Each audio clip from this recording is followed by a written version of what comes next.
Hi, I'm David Harrell, editor of the Morningstar Dividend Investor Newsletter, and I'm joined once again by Dave Sequeira, who is Morningstar's Chief U.S. Market Strategist. Dave, thanks for being here. Of course. Can't believe it's been 6 months already. Yeah, like you say, so we do this every January. Mhm. You give us your 10 dividend picks for the year, and then we have the mid-year check-in. And so that's the last time we spoke. So I really just wanted to dive in and see where you were with that list of 10 from mid-year.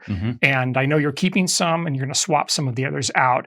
But we can go down that list. I think the first was Verizon. Exactly. So Verizon is one that we've been recommending actually for quite a while. And I'd say there's really been no change in the investment thesis on the company overall. Still a 4-star rated stock, trades at about a 25% discount to fair value, has around a 7% dividend yield. Overall, I'd say in the wireless business, over time, we still expect that it will transition into more of like an oligopoly. There's really only the 3 main providers, meaning that over time, they'll compete less and less on price. As such, we're expecting margins to expand over time, which is why we still like that stock. Great. And the second is a company that's going to be 2 companies before the end of 2026. Exactly. So Kraft Heinz, as you mentioned, it is splitting up. Now, they have said that they're going to keep the dividend the same. So I don't know exactly how between the new stocks, they're going to split that dividend up. But for dividend investors, when you get those new shares, the total dividend overall should still end up being the same. One stock will probably have a higher yield, one a lower yield, but you're still going to be getting the same amount. They'll keep you whole in terms of your dividend payout. Exactly.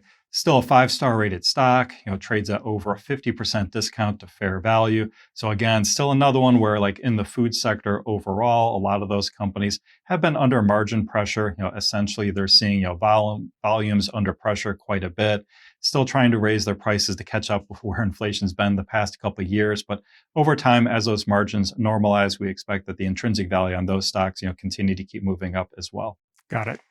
And the next is an energy firm, Energy Transfer. Exactly. So 4-star rated stock, trades at a 20% discount to fair value. Really no change in our investment thesis on that one as well.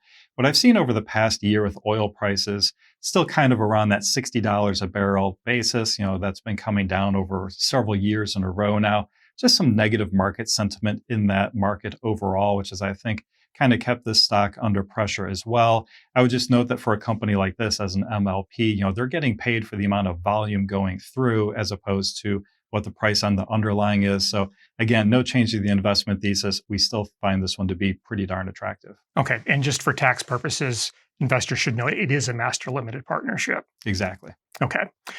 And you have 2 REITs on your list. And the first is pretty obvious what it is, Healthpeak. Healthcare REIT.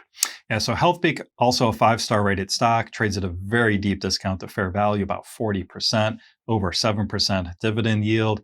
Now, in the REIT sector, real estate overall, it's actually the most undervalued sector according to our valuations today. It's really been a laggard overall for quite a while now.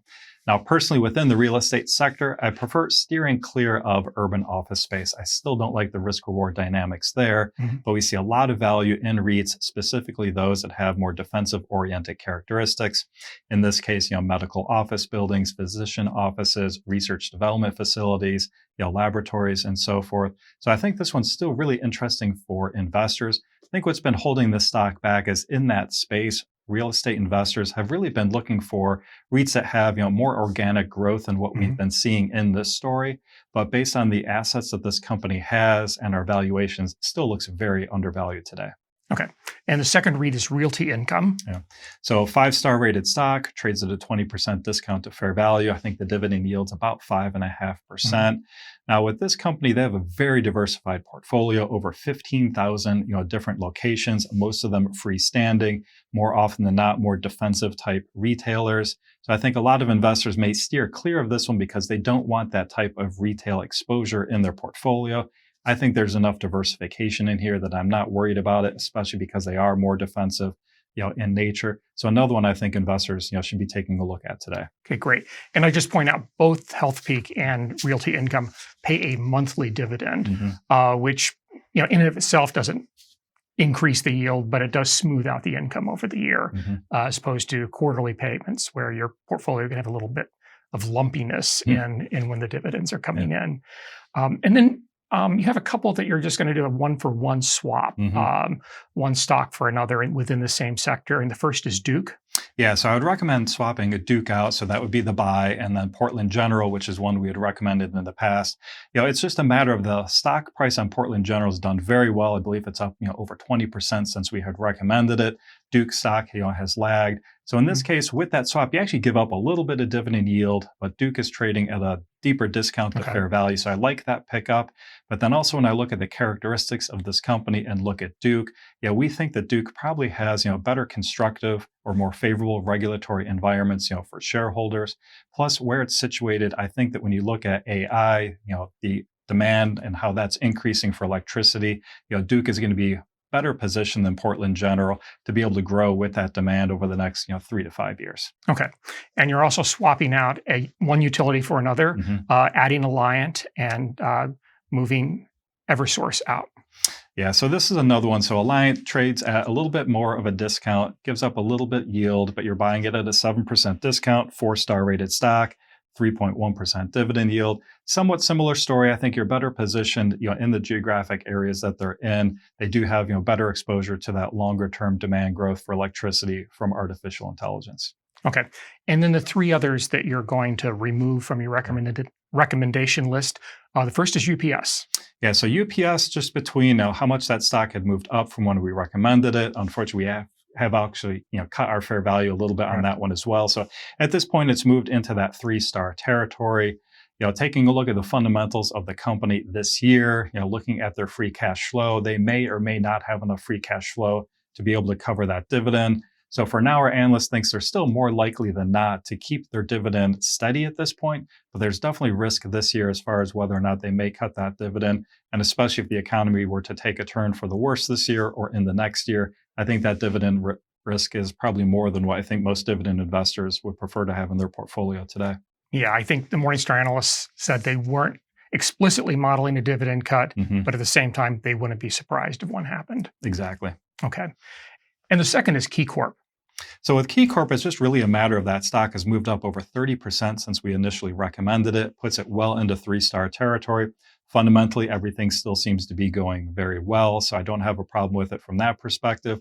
For those of you that maybe purchased it, still happy with the dividend that you're getting today, no necessarily a reason to sell it at that 3-star, indicating fair value, but no longer undervalued, which is what we're looking for. Okay. And the third is a stock with a very attractive yield, over 11%, but that could be a cause for concern, and that's Lyondell. Exactly. And I think when we've talked about Lyondell in the past, I've told investors this is one you're going to want to put into your more speculative bucket. It is a commodity-oriented company. It's going to have a lot of volatility in its underlying business. And I think we probably would have preferred to see the company's performance do better than what they've done last year. This is another one now where I wouldn't be surprised to see a dividend cut. It's certainly more at risk. So if you're looking really at the dividend here to support your investment thesis, I'm very cautious about whether or not they're going to be able to keep that, especially if we were to see any kind of downturn, not only in the US, but globally as well.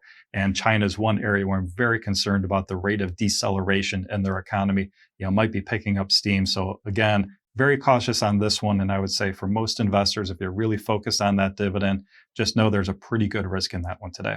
Okay. And to replace those three, you have three new names. And the first is Mondelez. Yeah, so Mondelez is currently rated 5 stars, has over a 3% dividend yield, trades at a pretty deep discount to fair value. In fact, our sector directors just added this one to our Outlook Best Picks list. So I think this is definitely one for investors to take a look at. Now, what I'm hearing from a lot of investors today is that with the US markets at all-time highs, no matter how you look at valuations, they're certainly stretched, certainly very high at this point.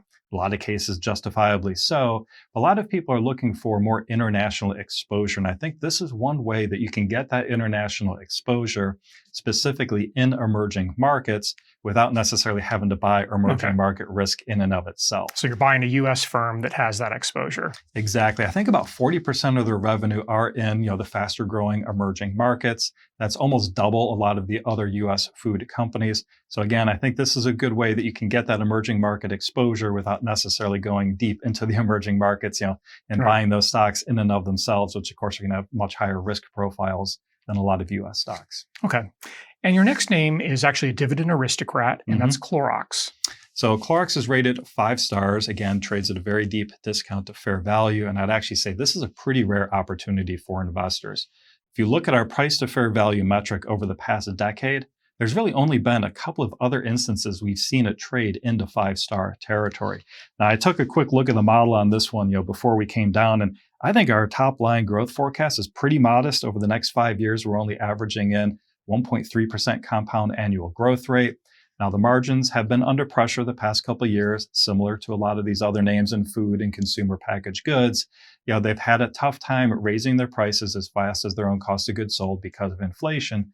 But over time, they will get those price increases. They will get back to more normalized margins, which is what the market's not pricing in today. That's what we think the market is missing. So again, I think this is a good, rare opportunity for investors to be able to get that deep discount to fair value, company with a wide economic moat, and a dividend yield at 4.6% today. Okay. And your last recommendation is another energy firm, Devon Energy. Yeah, so Devon stock is currently rated 4 stars, trades at about a 30% discount to fair value, but its dividend yield isn't nearly as high as what we've been talking about as far as its fixed, dividend yield. Well, there's a story there we can get to. Exactly, and I think that's what I really like about this one today. Now, when I look at Devon, it is, in the U.S. as more of a domestic provider, doesn't have the international exposures like an Exxon, which has historically been our go-to pick for oil and gas. But what I would note is that it does have a narrow economic moat. That narrow economic moat is going to be based on its cost advantage. So with Devon, I also like that I think there's a little bit of a floor here. So the stock, has been hit hard. A lot of these U.S. producers have been hit hard. Oil prices have been sliding over the past couple of years. But when we look at where the plays are for this one and we think about how that might fit in with some of the global majors, I think that if this stock were to trade down, too much more, this one actually could be a pretty attractive takeover candidate for one of the global majors. Got it. And the story with the dividend here is that I think back in 2021, some of the energy exploration and production companies introduced this idea of a variable dividend because their cash flow is so dependent on commodity pricing. And Devon was one of the first to do that. And I believe, so they kept their regular dividend, but then they also added on a variable component. They paid the variable component for 15 quarters straight, but the last one, I think, was the September 2024 payout. So since then, it's just been the regular dividend, which is that lower yield that you mentioned at the top. But depending on oil prices, you see that variable component might return. Exactly, which I also think helps give you maybe a little inflation protection in your portfolio. So if we were to see inflation, kind of run up much higher again, oil prices start going up, that does give you some more, upside potential in the dividend. Plus the stock, does trade at a pretty deep discount to our long-term intrinsic valuation. Got it. Well, thanks for your insight as always, and we'll check back in 6 months if that works for you. Sounds great. Talk to you then. All right. I'm David Harrell with Morningstar Dividend Investor. Thanks for watching.